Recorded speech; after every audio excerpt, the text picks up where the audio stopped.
chaque insecte se comporte de façon individuelle.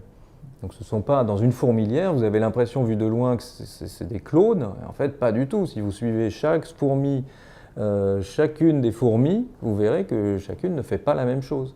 Exactement, en fait voir une fourmi c'est comme voir les hommes vus de la Lune, on fait tous la même chose, on prend sa voiture, on va au travail, on va au supermarché, etc. Pour un extraterrestre, s'il y en avait, voilà, on fait tout, on serait comme nous quand on voit des fourmis.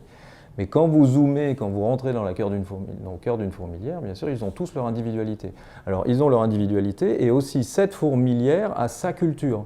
Et cette fourmilière de cette espèce ne se comporte pas tout à fait de la même façon que la fourmilière de la même espèce ailleurs. Vous voyez, comme s'il y avait deux villages gaulois en quelque sorte.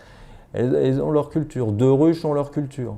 Et alors après, plus c'est éloigné, plus les cultures diffèrent. Et puis ces cultures se transmettent. Donc il y a certains insectes qui ont tel comportement à tel endroit et qui ont un autre comportement à un autre endroit. Je parle de la même espèce, mais qui se comporterait de façon différente.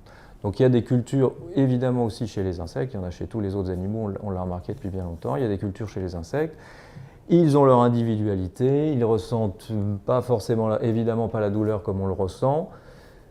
Mais bon, voilà, c'est des petits êtres. Alors certains parlent d'êtres sentients, c'est quelque chose qui n'est pas très scientifique, mais qui veut quand même dire qu'ils ont une certaine sensibilité, et c'est vrai qu'ils ont, voilà, c'est des êtres sensibles, quoi qu'il arrive.